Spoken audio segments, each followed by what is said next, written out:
Hello ভাইয়েরা, আপনারা যারা ভবিষ্যৎ দেখতে চান চলে আসেন। আমি মাত্র 50 থেকে 100 টাকা বিনিময়ে ভবিষ্যৎ দেখি। চলে আসেন তাড়াতাড়ি। এটা কাস্টমারও নাই।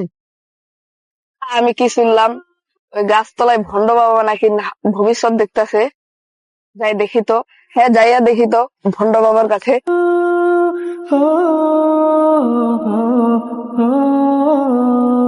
হুজুর, আপনি নাকি ভবিষ্যৎ দেখতেছেন, আমার ভবিষ্যৎটা দেখেন তো, এই নিন টাকা। বাবা, তোমার হাতে রাখা এই পাশে একটা ওই পাশে একটা, বুঝছো? তুমি এই মাসের মধ্যে 1 কোটি টাকা মালিক হবা, বুঝছো? আচ্ছা বর্ষ যাও। হুজুর হুজুর হুজুর হুজুর, আমারটা দেখেন আগে, আমারটা দেখেন। হুজুর, দাঁড়াও, দেখতেছি দেখতেছি। হুজুর, আমারটা দেখেন।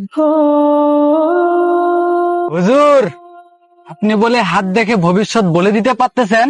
হ্যাঁ, এটা তো বাস্তব, এটা সত্য শুনছেন। আমারটা বলেন তো দেখি। আমি তো হাত দেখে ভবিষ্যৎ বলি? এই শালার তো হাতেই নেই, আমি কি দেখে ভবিষ্যৎ বলবো? এবার পুরা বুঝি ফেসেই গেলাম। দেখি কি করা যায়। কি পারতেছেন না? এই ভন্ডামো বাদ দেন। হুজুর, আপনি আমাদেরকে ভবিষ্যৎ বলে দিন, ওগুলো সব ভুয়া। দেন, আমাদের টাকা দেন। ব্যবসায় তো পুরা ঘাটতি হয়ে গেল। দেখছেন ভাই, ওই হুজুরটা কি শুরু করছে?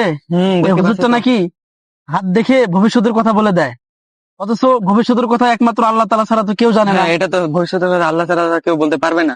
চলেন তো দেখি ভাই কি আচ্ছা, ভণ্ডামি শুরু করছে। চলেন চলেন তো।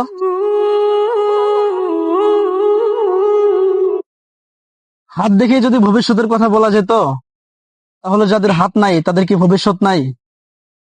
হ্যাঁ, হুজুর সাহেব অনেক সুন্দর একটি কথা বলছেন। আর সহিহ মুসলিমে উল্লেখ করা আছে যে কোনো ব্যক্তি যদি কোনো গণকের কাছে জিজ্ঞাসা করে কোনো ব্যাপারে, সেদিন থেকে 40 দিন পর্যন্ত তার কোনো ইবাদত কবুল হবে না।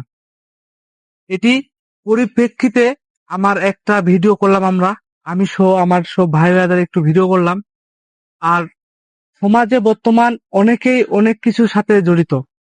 কোনো কিছু হলেই এই যে কোনো গণকের কাছে, কোনো মাহাতের কাছে, কবিরের কাছে দৌড় দেয়।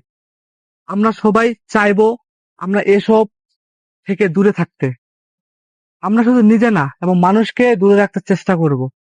কারণ আমরা জানি শিরিক পছন্দ করে না আল্লাহ তাআলা।